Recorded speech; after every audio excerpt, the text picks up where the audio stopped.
Happy Thursday. Today is the 16th day of June, and this is the 29th episode of Season 4 of the Be Your Own Hero Show. HERO is an acronym. It means helping everyone reaps optimism. In other words, helping others helps you. It's reciprocal action. I'm your host. I'm sekouwrites. I'm a professional creative and the creator of the HERO Ministry movement. Join me here Monday through Friday, 8:45 a.m. Central Time. And shout out to New Thought Media Network for allowing me this platform to talk about my journey of becoming my own hero in all the various ways. Quick disclaimer, I am not a personal trainer nor am I a financial advisor, so take what I say with a grain of salt, which is to say, do your own due diligence. Do your own due diligence. So all that said, welcome to the show. Once again, happy Thursday. It's hot in Nashville. I don't know where you are in the world. I tell you what, it's hot in Nashville. My run time is creeping up earlier and earlier just so I can avoid some of the heat. Okay, HERO Ministry Movement News. Today is day 381 of my charity run. That means I've been running every day, at least a mile a day for, let me just play the run report. What am I doing? Let me just play the run report. While I get that queued up, I'll just tell you that I started. I don't want to tell you that yet because that's going to come out in the run report. So I guess maybe what's a quick thing I could tell you while I get this set up? I already told you it's hot, and I've been wearing white. Okay, so I've been wearing white when I run, and I gotta say, I'm giving myself retroactive props for what I was able to run in. Hero charity. Sorry, what I was able to run in before I started actually buying running clothes. Because basically I ran every day in black pants, and a black hoodie. Every day, in all kinds of weather. So I'm amazed at how I was able to do that. Because thinking about running today in that outfit, it makes me hot just thinking about it. So anyway, here is today's run report. Let me put that up on the screen so you can see it. There we go. Yep, there we go. Okay, so this is today's run report from just earlier today. Started at the beginning. Sekou Hero Charity. Sorry. Run. Here we go. Sekou Hero Charity Run. Day 381. I've been running every day, at least a mile a day for now. 381 consecutive days in a row. And I'm on mission. Currently raising $3,650 by the end of this month, June. Please donate. Link is in the bio, or just go to herocharityrun.com. Okay, run story today. I was on my way to Fisk, and then I started thinking about time, running short on time. And then there's that little bit of time in terms of driving distance. So I turned the car off, got out the car, started running from the driveway instead of driving to Fisk because I'm concerned about time, got a busy day stacking up. And so my point is, sometimes you got to pivot. Sometimes you got to pivot abruptly to make sure you get it done. Sometimes you got to pivot to make sure you get it done. And don't feel any kind of way about it. Be gentle with yourself. Pivot in the moment. Do what you got to do to get it done. All right. That's what I got. Let's get on to this busy day. I'll see you at herocharityrun.com. Later.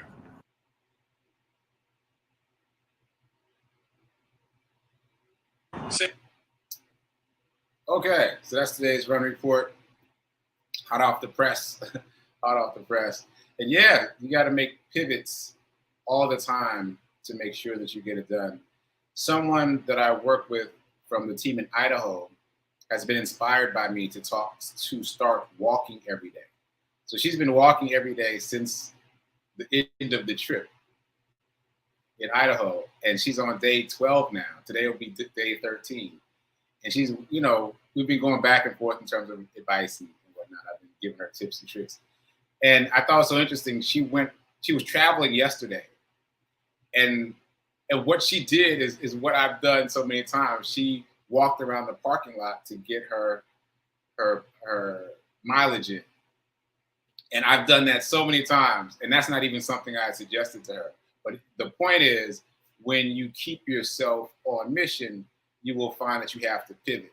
So I think what she did, if I understood her correctly, is that she let her family go into the place and then she walked around the parking lot to get her mileage in. So yeah, that's just pivoting in real time. So all that said, that was today's run report. And let me just shout out the people in the chat. What's up, Tim? It's hot in Ohio. Man, it's hot everywhere. Shout out to Gladys. Okay, Linda's just showing off. Wouldn't I love some 60-degree weather right now? It was nice and cold. It was cold. I don't know if I should say nice. It was cold in Idaho. It was like 40s, 50s when I was there, which is a great temperature for running because your body's going to heat up anyway. But the altitude was hard. It was kind of like breathing through wool. Anyway, let's get on with the show. Shout out to everybody who's watching. Shout out to everybody who watches the replay later. I see you. Thanks for being here. Okay, we've done the Hero Ministry Movement news. Let's talk about Morning Zen briefly. So I paused because I was thinking about the comments in the chat from yesterday. I'm going to get to those in a minute, but there were some comments in the chat after the show closed that I want to talk about. So today's Morning Zen, I went to some of the usual suspects that we've been talking about recently. And where I ended up was tell yourself a better lie. Tell yourself a better lie, which I've been talking about, as you know. And just this one line from Tell Yourself a Better Lie is good. I mean, that came out wrong. The whole book is good as far as I've read, but this line really stood out to me. So I'm just going to read the one line. The truth can't be changed, but our feelings about it can. The truth can't be changed, but our feelings about it can. The truth can't be changed, but our feelings about it can. In other words, you can't change what happened, but you can absolutely change how you think and feel about it. And making it germane to the subject of money, you should, touching the nose for shooting on people, you can think about some or one of your money woes that has haunted you. And you can choose to think about it a different way. You can choose to apply positive explanatory style to that money woe. And as you do that, as you unpack and untie these knots of financial consternation from your past, you'll find yourself opening up to more ideas of wealth and abundance. Okay. All right, so I'm getting distracted now. 8,200 feet. Wow. So I think I was in Sun Valley, Idaho, and I think we were at 6,000 feet. And man, the trying to run through that altitude, boy, I was like right on 1 mile. As soon as I got to 1 mile, I was like, done. And funny, okay, I'm going to finish this sidebar, then I'm done sidebar. But funny thing was, when I ran in the woods on a trail amongst all the trees and grass, I could breathe easily. So I think that is like a real life application of photosynthesis. That I was getting more oxygen because more oxygen was available right there. All right, I'm back on track. Okay, so we did the quote from Tell Yourself a Better Lie. I'm just going to say it again because I did my sidebar. The truth can't be changed, but our feelings about it can. So apply that to your life. Let's get to the dice roll challenge. So far, we've got $2 on Monday, $3 on Tuesday, $4 on Wednesday. Here's the dice roll for Thursday. $3. So I'm just writing that down so I don't forget. $3. Now remember, we are taking this money out of circulation to invest. Now, as I said yesterday, because there's a lot of smart people that watch this show, and so what I'm about to say is going to shake you up, I expect. If you only save, you're getting a C. A C. You don't want a C, right? If you set the money aside, that's a B. If you invest it, that's an A. So don't be out here getting straight C's. Don't be out here getting straight C's. Don't just save. Set the money aside, because at least then it's there, right? That's a B. And then A for investing it, because if you only spend, you stay poor. If you only save, you stay middle class. If you want to become wealthy, you must invest. It is the pathway, literally, to wealth. So don't get straight C's. Get you some A's. All right, moving on to where do I want to go? I'm going to do the comments in the chat. So there's some comments in the chat I just wanted to respond to really quickly. So shout out to Fantina, who said I gave some good advice yesterday. Because I read it after the show, I wasn't sure what it referred to, but I'm just happy that someone felt like there's some good information here, because this show, the Be Your Own Hero show, is designed to help you become your own hero. It's not just about me, it's about you too and finding your way. So yay, I'm happy that happened. Also, Natasha said yesterday that she sold all her crypto and she needs to figure out what to do next. All right, we're going to get to that in a second, Natasha. And Linda said that we're in a bear market, so I want to get to that too and trying to figure out how to move forward. Okay. All right, so all those things said, let's get into the abundance portion of the show and getting into it early so I can give myself a little extra time. So let's do this affirmation and let's talk about abundance. Here we go. I am so happy and grateful to be a multi-millionaire in every area of my life. I am so happy and grateful to be a multi-millionaire in every area of my life. We're doing the same affirmation. We've been doing it this long because you got to believe it. You got to believe it and you have to emote it. It's a feeling tone, the feeling that you infuse the words with that makes the difference, that makes the things show up in your life. Okay, so abundance and comments from yesterday. Okay, so let's start with what Natasha said. She sold all her crypto and she needs to learn more. So shout out to you, Natasha, for selling all your crypto. So I assume that what that means is you own naked crypto like I do. And you bought it on some exchange like Coinbase or some such. And you sold it when you saw everything was going down. Okay, kudos to you, because one of the cognitive biases is that I can't remember what the name of it is, but we hold out hope that things are going to turn around.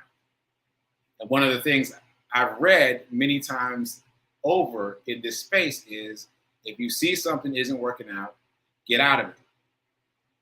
So shout out to you for getting out of it.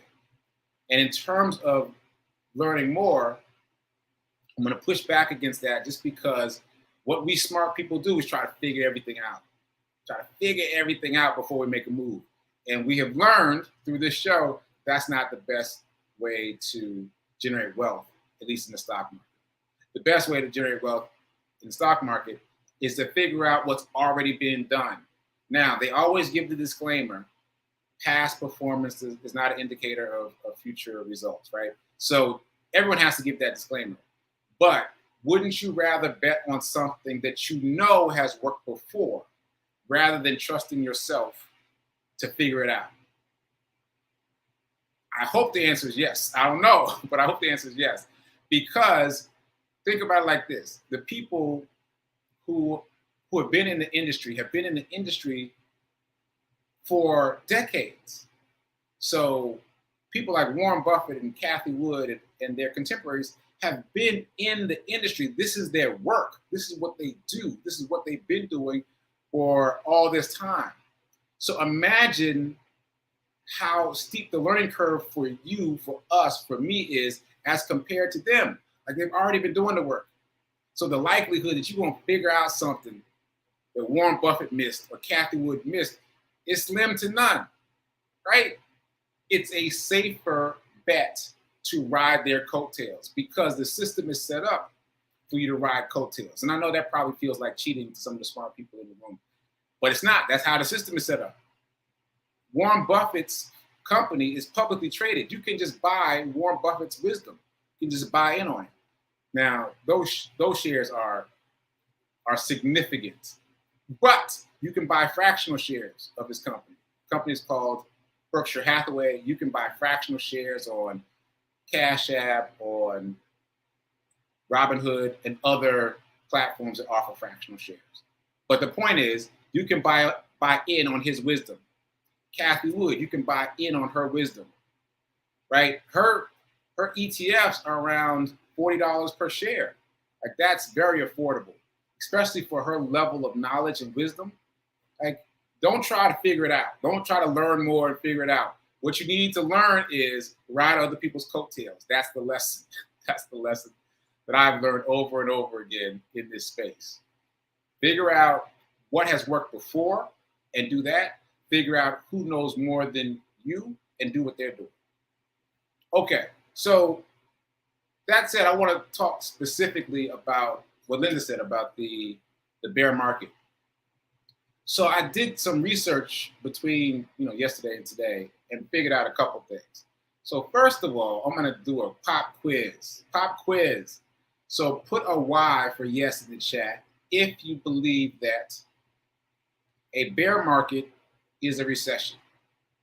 Put a Y for yes in the chat if you believe that a bear market is also known as a recession. So while you guys are doing that, I'm going to talk about something else. So what I have learned over the past 24 hours encourages me.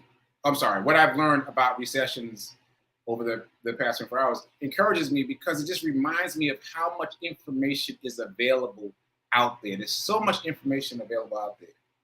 Like, don't rely, I've said this before, but don't rely on the news to get your information. Go get the information from the people who have spent time in the trenches, the people who got the PhDs and the long-term jobs, the people who are embedded in financial information. There's so much available now in all the places.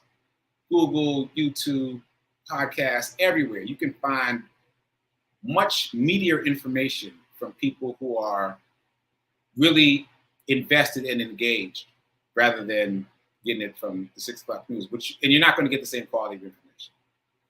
Okay, so so Gladys put it in the chat with the question mark. Probably I gave it away by my tone, right? I could feel it. I gave it away by my tone. Okay, so a bear market is not the same thing as a recession. Two different things. And this begged the question for me, well, what is a bear market exactly? Like, we've heard the term, and if you haven't heard the term, so in the stock market, there's the bears and the bulls. And the bulls are the buyers. They're charging ahead, buying. And the bears are hibernating. They're pulling back. They're selling. So if somebody refers to something as bullish, they're talking about buying stocks. Bearish, they're talking about selling stocks. It's important to understand that being bearish and hibernating is not sitting still. It's selling stocks. It's just doing the opposite of what the bulls are doing. But it's not just sitting on your paws, your bare paws, not doing anything. Okay? So a bear market is what happens when the stock market goes down by 20%. Now, I said that with all this authority, but I just learned that within the past 24 hours. And like I said, I was amazed to know that all this stuff is so quantifiable. I never looked up bear market before, and I imagine you haven't either. But if you look it up, you'll see that it's quantifiable. It means what I just said, that the market has dropped 20% from its previous high. Okay, so that also means that the stock market can go into and back out of bear markets all the time. Matter of fact, there was a podcast I was listening to this morning about the subject where they had been in the bear market on Monday, but the conversation that they were having on the podcast was on Tuesday, and they were back out of the bear market. It can go in and out, which leads me to my other point that a recession is not the same thing as a bear market.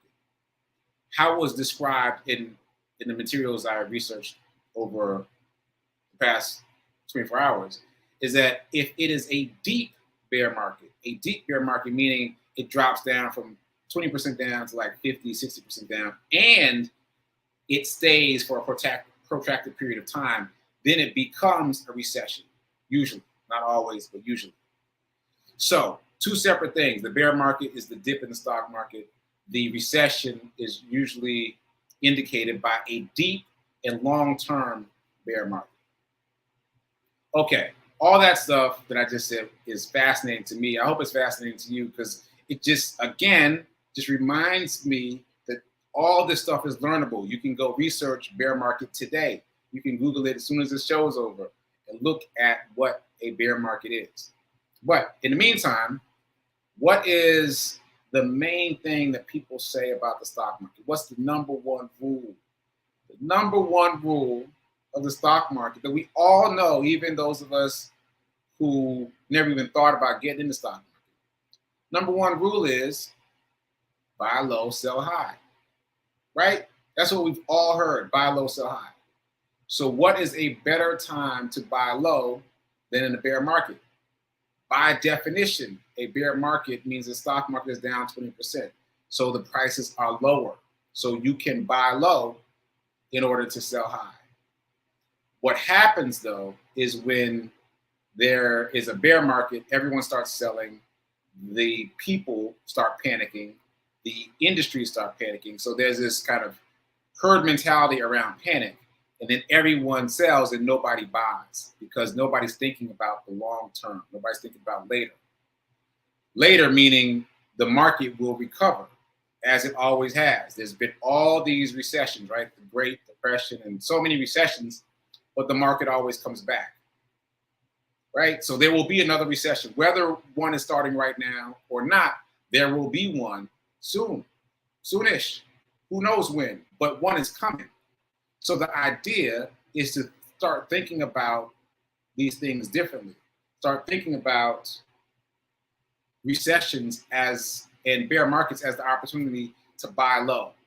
Don't be reckless, but that's your opportunity to buy low and then hold that for the inevitable recovering of the stock market later. So you got to believe that the stock market is going to recover later. Now that's been borne out by experience, and I have to give that same disclaimer that I gave earlier. Past performance is not necessarily an indicator of future results, but time and time again, the market has faltered for some amount of time and then it recovers. It goes, it ebbs and flows, ebbs and flows, ebbs and flows. So you can't time it, but you can take advantage of it. When things are on sale, quote unquote, when there's a bear market, products in the stock market are on sale. You just have to make sure you're buying the right ones. You got to make sure you're buying the right ones, which takes us back to my earlier point. Don't try to figure it out. Don't get a hunch. Don't guess. Don't even just listen to me. Like, figure out what's been done already and who's doing it better, and use that information to do the same thing. So, as I said yesterday, I'll say this again. What's been done already, where the work has already been done for you, where everything has been vetted and set up nice and pretty on a platter, is the S&P 500, the NASDAQ, and the Dow. Of course, there's others, but those are the three biggest index funds and indicators of market health there are. I'm going to say them again: the Dow, the NASDAQ, and S&P 500. And you can invest in these three assets in a number of different ways. So, my point here is that if you're trying to figure out what to do, don't try to figure out what to do. Do what's already been done. Do what has worked. Matter of fact, let's go back to the gas station attendant. The gas station attendant who spent his whole life, never graduated from college, had a high school education, was a gas station attendant and a janitor. Those are the only two jobs he ever had in his life. He passed away and had $8 million. $8 million net worth, $8 million. And what did he do? He did one thing. Well, he did two things. Number one, he always set aside a piece of whatever he got in terms of income. I don't know. I got excited and I got all tongue-tied. Let me say it again. So he ended his life with an $8 million net worth, and he only did two things. The first thing was he set aside money from every paycheck and invested it. So he got an A. Not only did he save it and set it aside. He invested it. So we got an A, right? And the second thing was he only invested in index funds. Now, I just named 3 of the biggest index funds there are. Once again, S&P 500, Dow, NASDAQ. But there are plenty of index funds. The reason that he did so well is because those index funds over time do well. The S&P 500 literally has $500 billion, multi-billion dollar companies in it. Like, it's hard to go wrong with that. Not only that, but there are people who monitor the 500 companies, and every once in a while they say, oh, number 499 isn't working out. Let's take that one out and put this other company in. So it's monitored. There's someone other than you and I going in to make sure that everything works well. Same thing with the Dow. Same thing with the NASDAQ.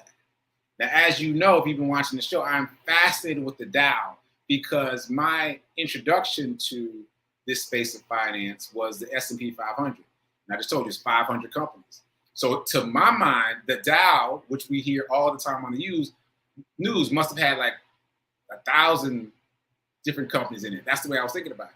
I am still shocked and amazed that there's only 30 companies in the Dow. And the share prices are really expensive. They literally start at $40 per share. $40 per share.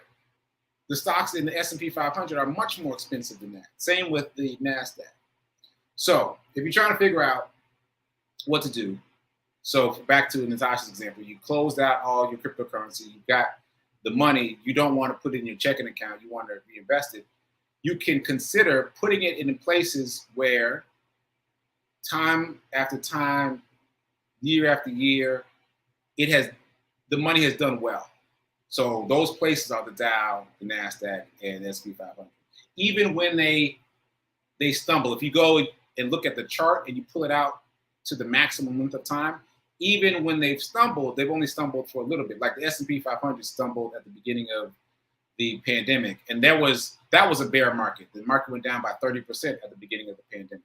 So yeah, it stumbled, but it came right back and very quickly reached the place where it had been and went higher. But it's a long-term play. We're talking about many years. Like, don't put money in the S&P 500 on Monday and expect to see something on Friday. Like, this is a long-term play. I've been thinking of it as a minimum 3 to 5 year play, and that's really conservative. Really, you should be thinking about setting aside money in these index funds for decades, like to never be sold, like to use as a widget that generates net worth for the next generation and the next generation and the next generation. But I'm getting back on a tangent now. So let me just close out with what I'm saying here. Don't try to figure it out. Like, that's where all of us get tripped up, myself included. We try to figure it out. Like, we're going to find that one diamond in the rough that's going to take us to the promised land. Don't do that. Don't do that.